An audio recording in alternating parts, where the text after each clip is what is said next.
From the Library of Congress in Washington, D.C.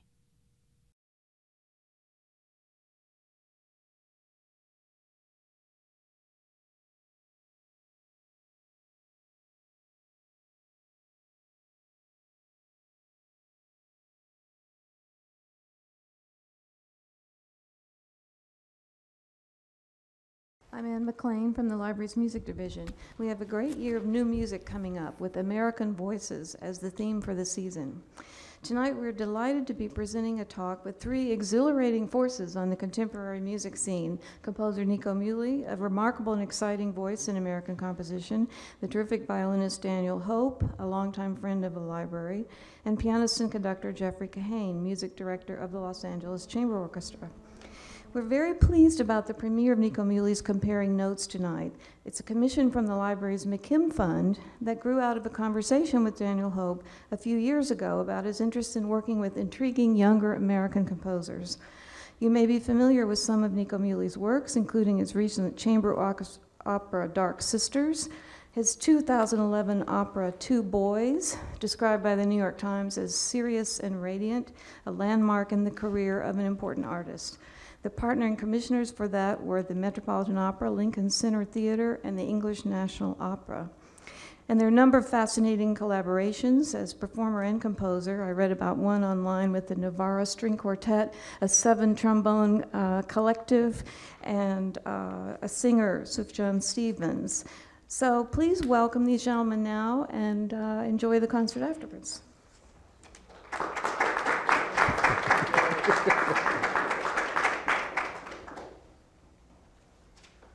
We should probably just really quickly explain that of all the music you'll hear tonight, like 7.5 minutes of it is written in this century.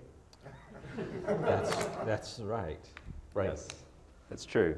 So it's fun because I feel like I've been contextualized in a quite radical way.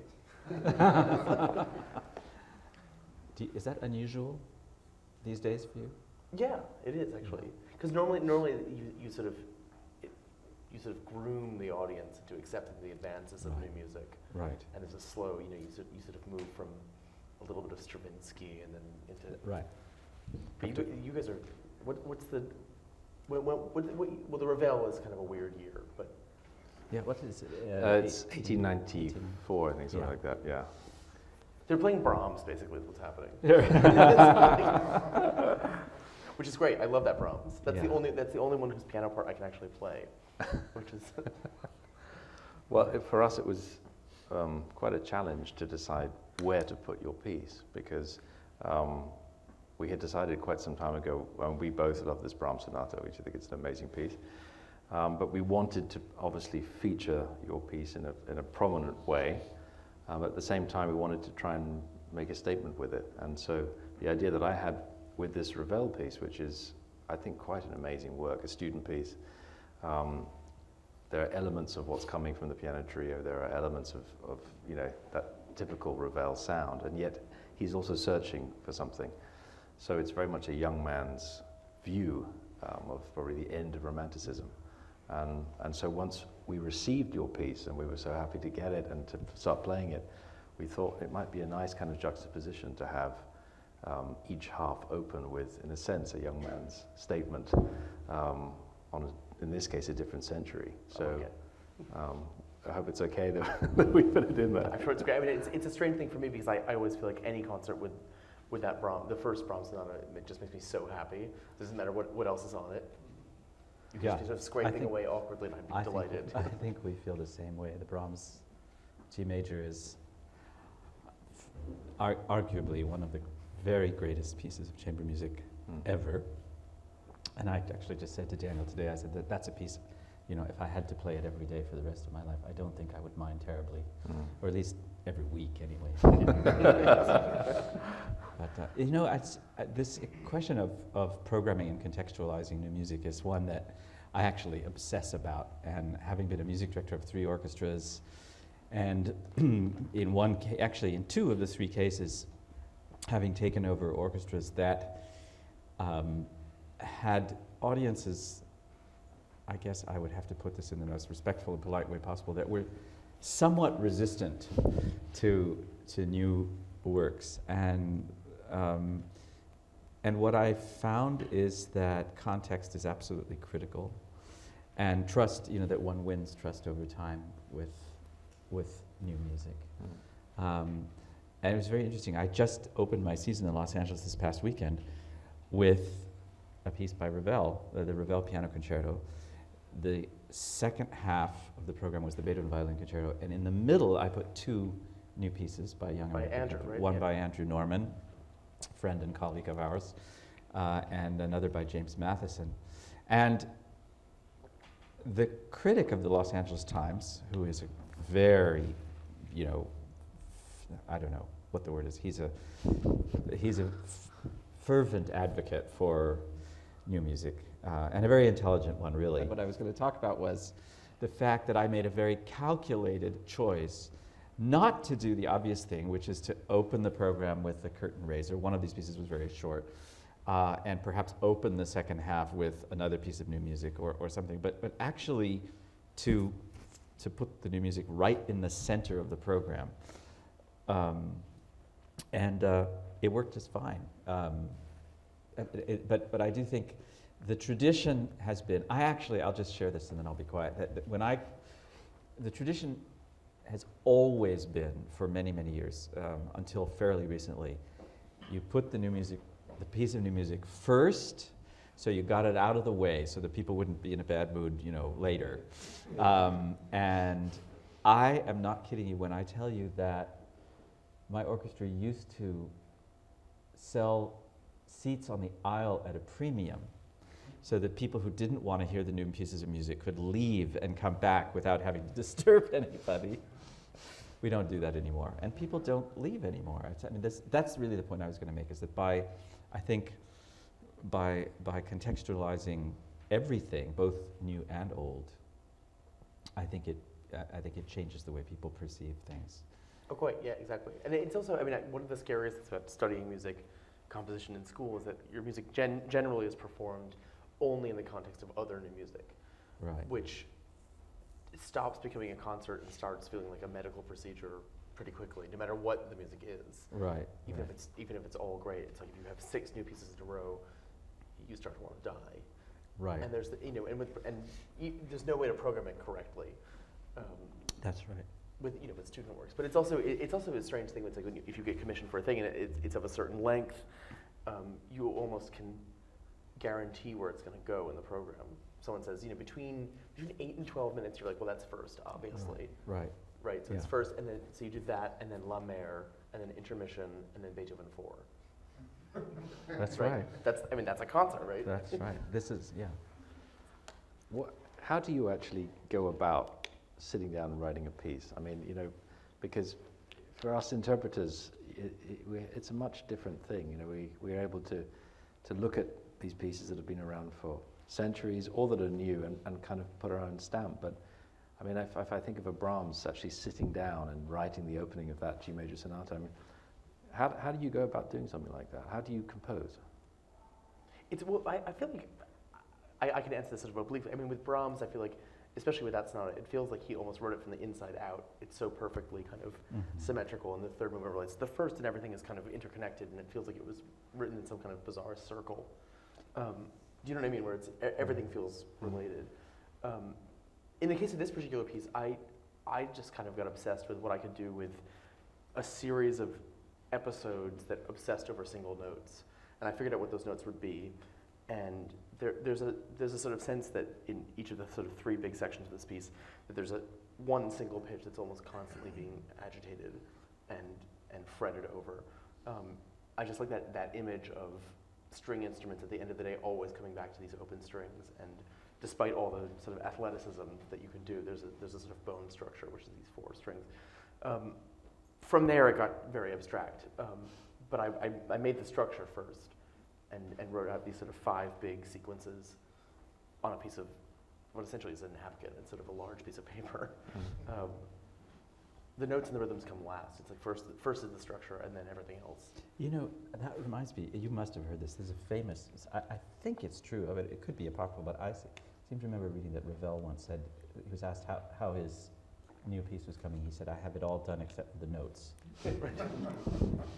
And I know exactly what he meant, right? Yeah, totally. Because it's really, I mean, the notes are the easy, they should be the easy part. Yeah. It's the structure that's hard. I mean, I found that, you know, in the last 10 years since I was in school, it's like the big revelation I had was that, you know, having a million great ideas for any kind of ensemble and putting them in a row isn't actually composing. That's something else entirely. Instead of, you know what? It actually, when you said that, you know, it's the structure that's the hard thing. I mean, that really. I was going to say something before about new and old music, because I have a real problem with those terms. Not only because you have to, at some point you have to say, well, what is, you know, how old does a piece have to be before it's not new anymore? Is it 20 years, 50 years, 100 years? There's a lot of music that was written 100 years ago, which still audiences have a great deal more trouble with than a lot of music that's being written today. right. But it's old. It's a century old or more. And doing the Beethoven Violin Concerto the other night after these two very new pieces that were both just a few years old. I mean, I just was thinking, this music is so radical. To this day, it's still incredibly radical. I mean, the Beethoven Violin Concerto, and we forget how radical. It's so easy because it becomes so familiar to forget how radical it is.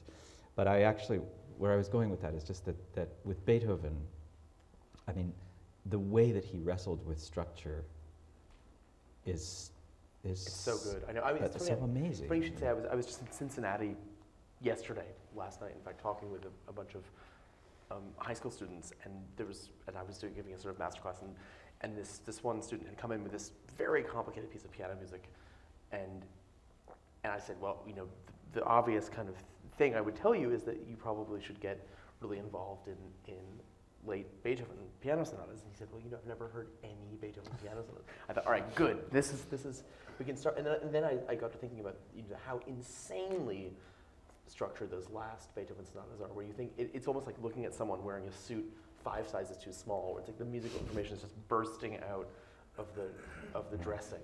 You know, it feels like everything is misproportioned in a really exciting way. Mm-hmm.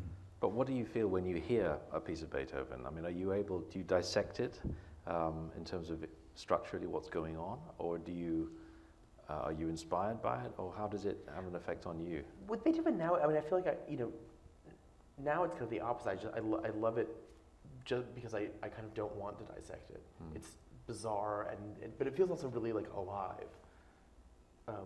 I feel with music that feels vibrant, the best thing to do is to not perform an analysis, because that feels kind of medical and clinical and best done when it's dead. If that makes sense. But in the case of the Beethoven Violin Concerto, it was a disaster at its premiere. I mean, the violinist himself had to even stop between movements. He turned the violin around and did party tricks in order to just get the audience involved again in the piece. And after that, it lay dormant for 20 to 30 years until Joachim picked it up. So it's also a piece that nowadays, you know, it's unimaginable that people would not have been drawn to it, and yet at the time, nobody wanted to hear it. Do you think that's changed as far as new music is concerned, or is it also something that matures over time? I'm talking about the audience reaction and the life of a piece. I don't know. I mean, it's a little scary, but I suppose people are less likely to be scandalized and more likely to be just disinterested now. I mean, when one reads sort of historical accounts of music being premiered, no one ever says, oh, it was boring. It was either everyone was ravished or completely horrified. Mm-hmm. There's no sort of middle ground, which maybe isn't that's not a specifically 21st century thing, But could something like The Rite of Spring, could that happen again now with a piece, do you think? I don't think so. No. It's hard to imagine how it could. I feel like people try. That's the wrong thing. Do you know what I mean? It's. I mean, if you make an effort to scandalize people, then it's just going to feel very sort of. It's like, you know, that store in the mall that sells like punk clothes for suburban teenagers. It's actually called Hot Topic. It's like, you know, it feels like it's going to fall a little flat. This commission here for the McKim Fund, who've done really an amazing job over many, many years of specifically commissioning works by American composers for violin and piano. I mean, that's an idiom as well, which in a sense is underrepresented in new music. It seems like it belongs to an older form of the recital, you know, and yet they've chosen to take young American composers from all sorts of strands, including many jazz composers, and ask them to write specifically for that genre. Was that something for you that was inhibiting, or was it just a natural combination? It was actually totally inhibiting, because I feel like there's so many pieces that do everything you want from those two instruments. I mean, the Brahms, the three sonatas and the funny scherzo and everything. It feels like that's kind of it for me.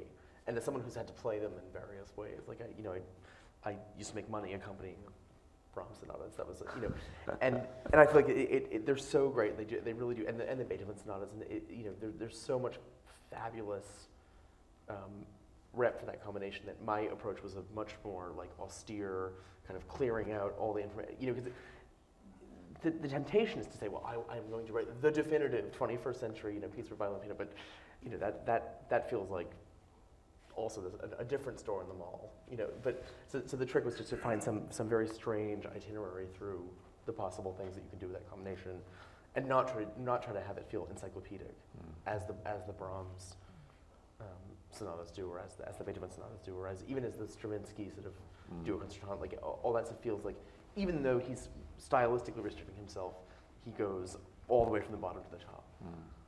How did you arrive at the title? Compare notes. Where did that come from?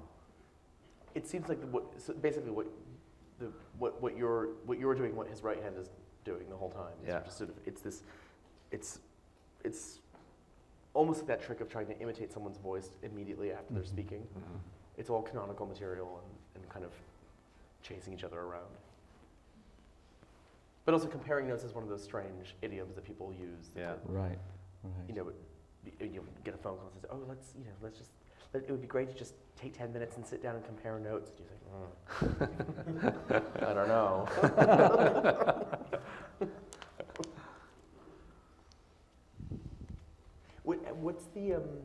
What's your attraction to that Mendelssohn?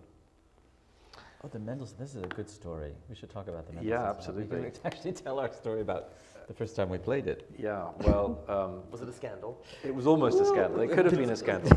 We nearly had a scandal. We played it this summer in Aspen, and we had met in Germany beforehand, where we've been rehearsing various things, and we discussed the piece, and for some reason we hadn't talked about which edition we'd be playing from, because usually, if you might have different publishers, but you have basically the same piece. So I arrived in Aspen, Jeff took out the piano part, I took out the violin part. We started playing, and about the third bar, we were radically out. And so I kind of took a peer at the score, and I said, "What version are you playing from?" And he says, "Well, from the Barenreiter, of course." Of course, I wasn't. I was playing from the Peters edition, which was the version, in fact, the first version, which was discovered by Yehudi Menuhin in the 1950s. This is one of two pieces of Mendelssohn that completely disappeared. The D minor violin concerto, the small one for string orchestra, and the sonata. And I had just assumed, because we kind of mentioned it, we talked about it once, that we'd both be playing from this Menuhin edition, but we weren't. So this was a couple of days before the concert. It's actually even more convoluted, because when I got the Barenreiter edition, I looked at it, and in the Barenreiter edition, there were two different versions of the first movement. So I called Daniel and I said, "Well, which one are you playing?" And he said, "Well, the standard one." Oh, great. Which turned out to be neither of the two that was Anyway, we had we survived. We actually were able to get a copy of the piano part to the Peters edition. But it was amazing, because it's How not. different is it? Oh, it's Radically different. radically different. Is I mean, is it major. loosely the same piece? Yes, it's the same material. The second movement is actually pretty much almost identical, but the last movement is completely different sections and different keys, and I mean, really different. You would immediately recognize it as the same piece, but if you heard it and then you heard a different you know, the other version, you'd go, wait, that's not the same. So, yeah. I like that. I feel like there must be some small ensemble in Germany that's doing both at the same time. I was going to say, we thought talked about we were that. trying actually. Exactly. But it's the most beautiful. It's a delight. Yeah. It's Or not, depending on which edition you use. Indeed. A total penance.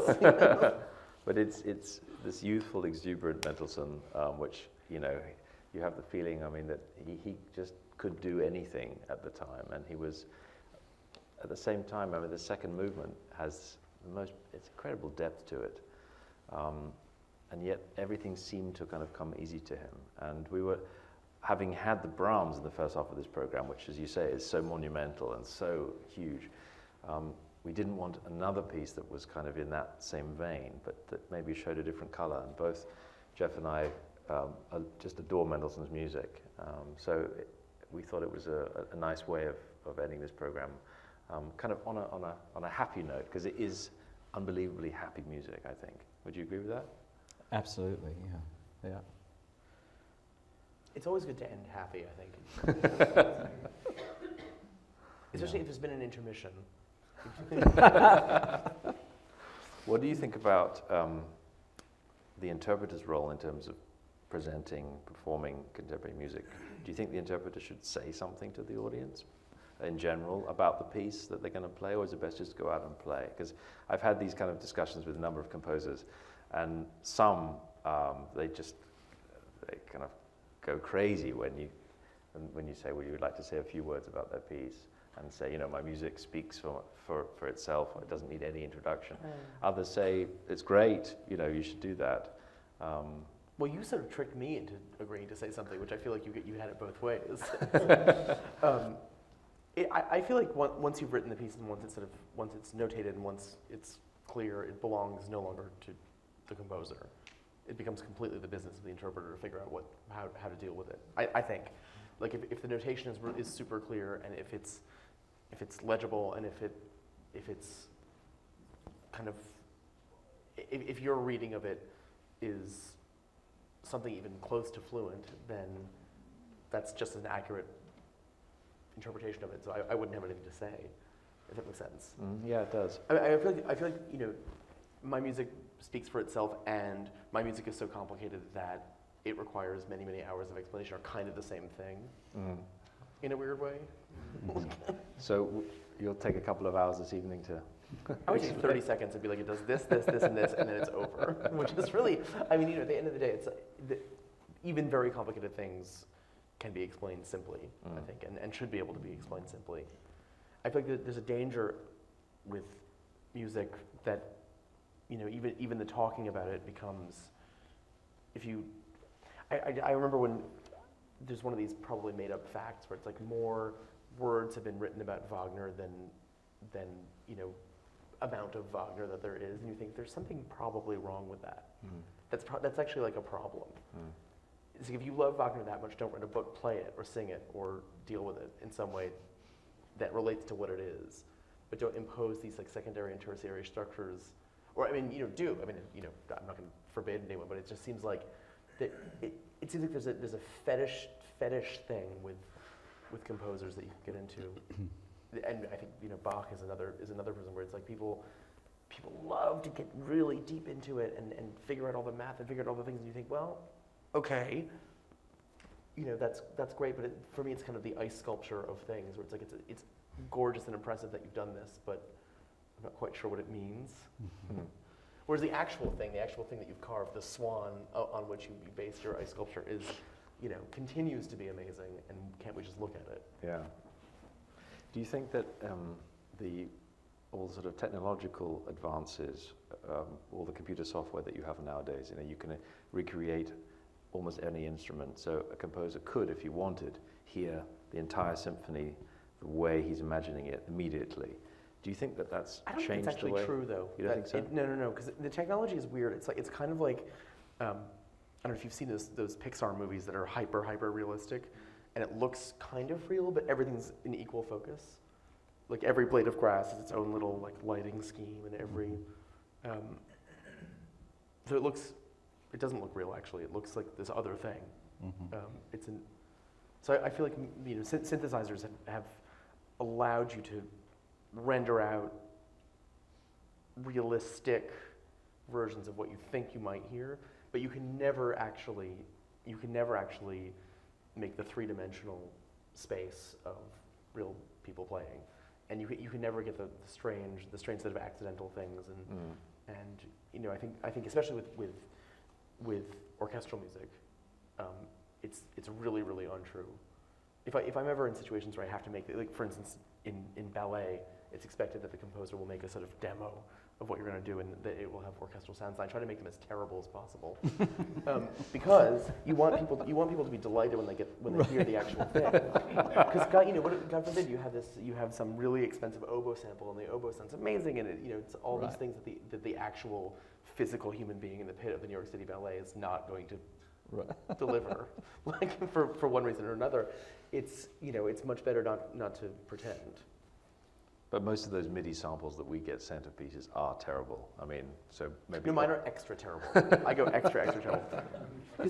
I won't listen to them, actually. Composers send me... I get, I don't know, probably a few hundred submissions every year from composers who want me to conduct or play their music. And I just don't... I never listen to the MIDI realizations. Shocking, yeah. I'm not interested, for whatever that's worth. Well, it's also, what do you actually learn if you listen to it? It's for people who can't read scores. Yeah, right. No, exactly. It's like we all went through years and years and years of total torture to learn how to connect what you see on the page in front of you to your head, and for me the other way around. But it's the same skill, basically, just with a slightly different thing. But it's like you need to be able to, for composers and conductors, you need to be able to look at a thing and know exactly how it sounds. And you need to be able to hear a thing and know exactly how it should look on the page. And if you can't do that, then that's problematic. So when you compose, do you do it without an instrument around you? Oh, yeah, no. The space in which I live is the size of the piano I would like. Which is to say an upright. I live in like... I live in something loosely the size of this credenza, which is essentially an sarcophagus on the Lower East Side of New York, and I sort of tuck myself in at night. So no, I don't have an instrument. Okay. And do you need peace and quiet in order to compose, or can you kind of do it anywhere? I'd like peace and quiet. No, I can kind of figure it out. Because Shostakovich, for example, he used to love having noise around him. He would encourage his grandkids to play ball in front of him, and there'd be things going on, and he'd be playing chess at the same time, and he needed a kind of cacophony, whereas other composers, it drives them crazy. I was just curious as what your... I live above a fish store that's been in the red for the last 3 years. So the amount of cacophony and sort of Cantonese screaming is extraordinary. So I'm very used to it, and I like it. I feel like it's kind of a job. Like you have to apply yourself, no matter what the situation is. Yeah. I feel like the notion of composer as kind of romantic genius with a series of complicated needs is a relatively modern one, and that the real kind of hardcore great composers thinking about Bach and thinking about William Byrd and Orlando Gibbons were essentially state employees. They worked at essentially the post office. You know what I mean? They had to turn up. Civil servants. Civil servants. Yeah, they had a certain amount of work they had to do. It was hundreds of kids running around. People were screaming. The deadlines were not only unrelenting, they were weekly. So it wasn't the sense of, I must go be alone in the woods and douse myself in essential oils and commune with Gaia. What are you working on at the moment? A piece for choir and small orchestra for the Britten Sinfonia, whom you know well. And then I actually, if I do this well, I'm going to have a month where I don't have to write anything, which I'm really looking forward to. It's been a long time. And your violin concerto is being... it's an old piece. It's from 2007. It's being done in LA on Tuesday. Old. Yeah, exactly. Really, 5 years. But for me, 5 years ago, it feels like an eternity. I had no idea what's going on. Yeah. I was looking, the conductor emailed me today asking questions about the score, and I was like, just get back into this thing. It felt like, felt like a serious once upon a time. But I was like, what was I thinking? I guess I did. Shall we see if there are questions? Yeah. Yes. I have a question. You said that you laid out the structure of a piece before you worried about the notes. And I'm wondering what you mean specifically by structure. Are you talking about chord structure, No. rhythm? When I say structure, and this is like the most simplistic version, structure for me is what happens. Like when you say what happens, it's like, I'll give you an example. In something like a Stravinsky ballet, like 25 things happen in a certain order, right? And musically, there's probably one or two ideas per little segment, and it's really like, first there's a thing where it's a bunch of bell sounds all in a row, then it's this funny canon, then it's a slow section that steals some notes in the beginning, then it's a recap of the beginning, and then it's over. That to me is structure, like a really, really simple addition of, or if you were to say something simple like, how are the streets in DC laid out? Well, it's a grid with diagonal lines. Somebody once said, I think it was Goethe, I don't remember who said that architecture is frozen music, and the converse is also true, that music is, you could say music is melted, liquid architecture, or it's, and I think that's something that, it's a difficult concept in some ways to grasp. What do we mean when we talk about the architecture of a piece of music? But the reason that Beethoven's Fifth Symphony works the way it does, why it has such incredible power and grips us with its drama over and over and over again, no matter how many hundreds of times we hear it, if it's played well, right. Is not because of the notes. It's not because of the notes, actually. It's not because of those four notes. I mean, it is and it isn't. I mean, they are essential to it, but it's how those notes are manipulated, right, and how time is manipulated, and also all of that. That how long does something happen, and when does something different happen, and how do the movements relate to one another, and in their lengths, in their colors, and so on and so forth. All of that is, I think, part of what Right. Nico is talking about. And listening to music is the experience of kind of moving through a space. I always think where you're sort of navigating something in real time, right? So you're moving at a fixed speed through this thing because it's passing you by, and then what you become aware of as you have a deepening relationship with that piece is how the whole thing looks, is how the whole thing is put together, is and I feel like it's the same thing as when you enter. Well, I'll put it this way. The experience for me, for instance, of walking into any small town in like the Netherlands, you basically know what's up, right? You're like, okay, if the church is here, then I know that the market is here, the crazy like secret, like lesbian bar is here, right? This is where this is. The train station will be back here. Like you begin to develop a kind of a sense of the patterns of places, and New York has its own patterns, DC has its own patterns, but most cities also share certain patterns. And then at a certain point with contemporary music, it all became very shattered. And then it's like, okay, you can walk into a house, you can walk into a structure where it's like, the first thing you see is the bedroom, and then the second thing is the kitchen over here, and everything's shooting out. And that's the sort of modern control of these spaces. If you think about, to take another sort of look at this, if you think about the idea of a concerto and what Beethoven, since we keep coming back to him, did with the idea of a concerto, especially when he wrote his fourth and fifth piano concertos, of course, the analogy would be that the audience came to hear a concerto and they expected to hear an orchestral, what we call a ritornello, where the material was exposed. Then they expected to hear the soloist come in and play the same material in a different way. Then they expected another interlude, and so on. They had these sort of like knowing. Into the house, it's the hall is there, and then the kitchen is next. Right. But instead, his crazy ass was like, first we start with the chord. Right. And he turned every expectation, in every way, completely on its head. That's sort of what I meant when I said, this music is still so radical.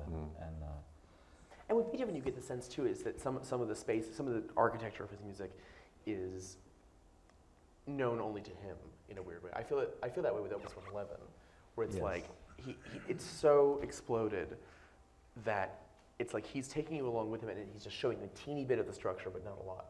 It's a sort of flashlight tour of a haunted house. Like, it's so odd to me how that works. Yeah. Like, even the more you listen to it, the less you know in some strange way. It's like the Eternal mystery, yes. Yeah, totally mysterious. One more question here. Thanks.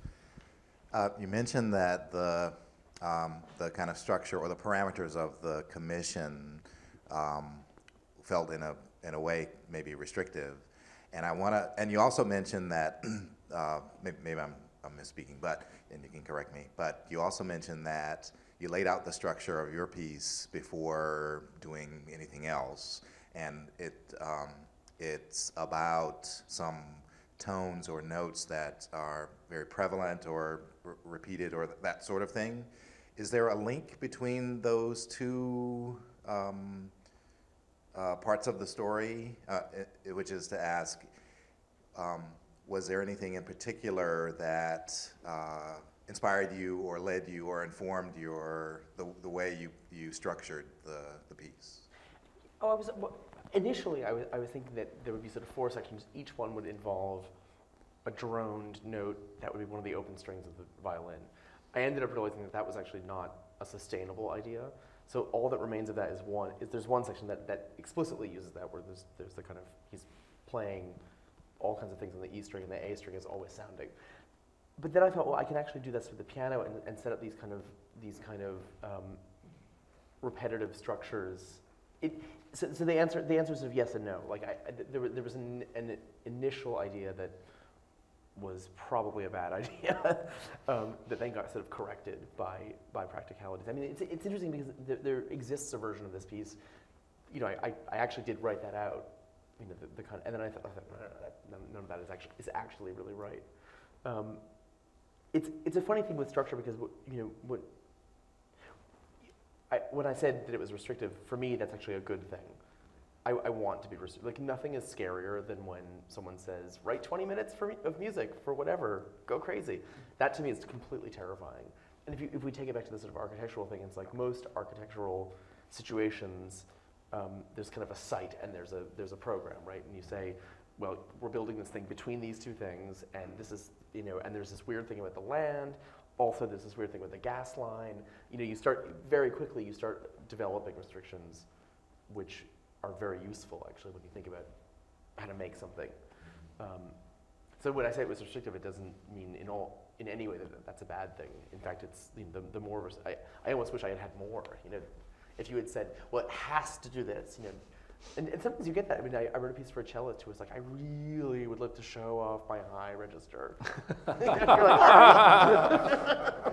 I'm glad I didn't ask for that. Well, you got that. I know. But it's a strange thing. I mean, but for me, that's great because then while you're thinking of the structure, you're thinking, how do I do that? How do you show off the higher register to this thing? And how do you set up a situation where that's going to be in the same way? Again, if you're building a house, someone's like, we want to take advantage of the view, right? You're not going to put a concrete wall there. Mm-hmm. You'd like put a bunch of windows in a bathtub or something.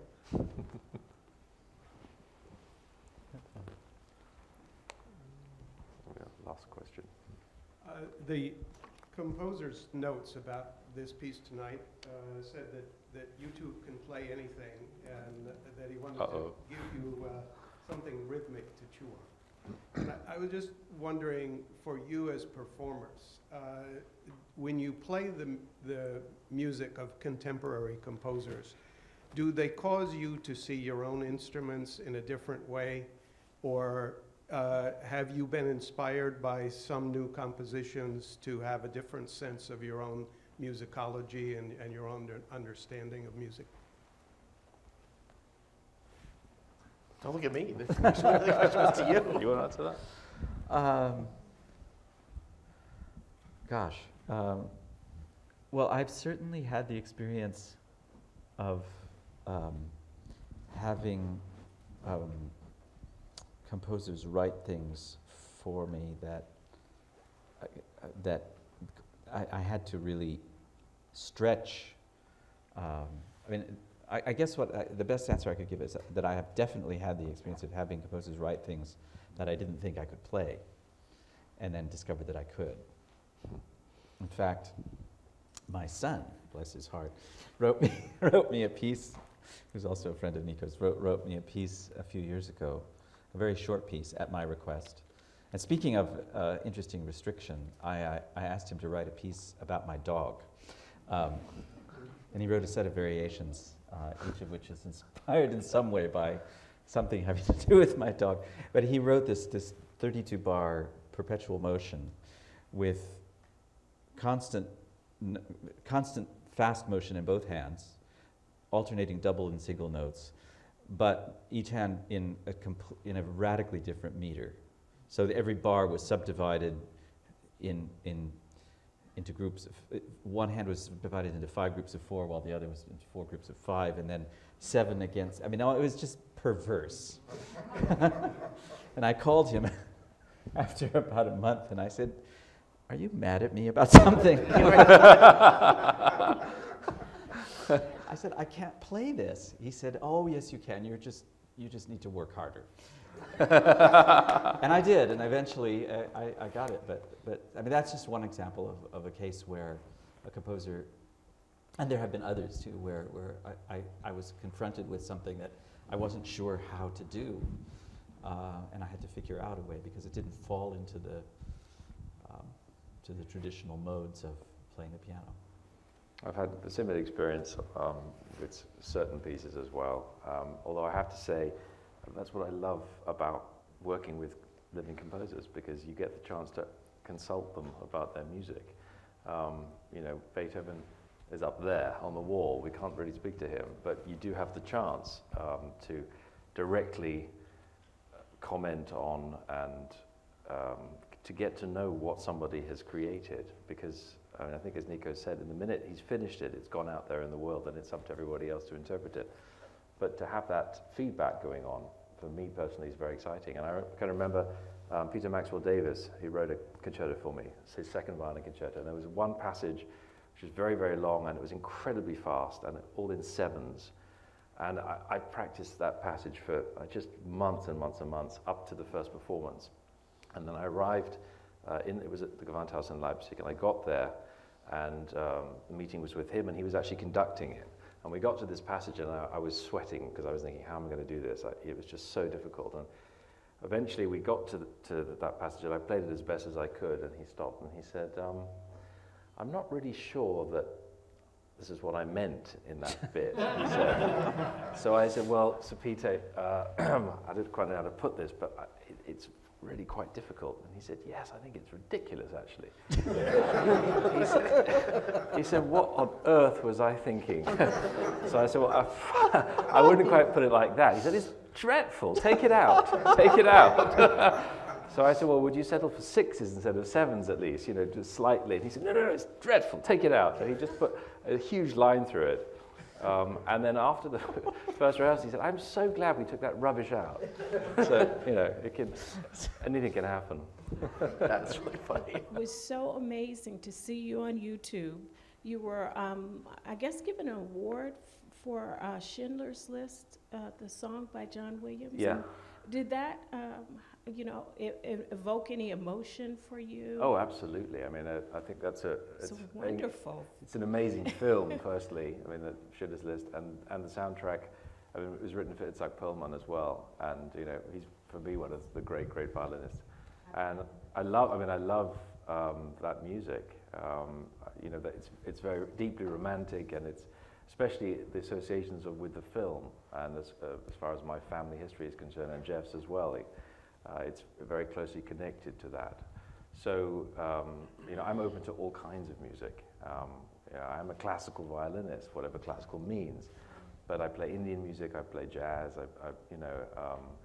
I think the exchange of music is the most important thing.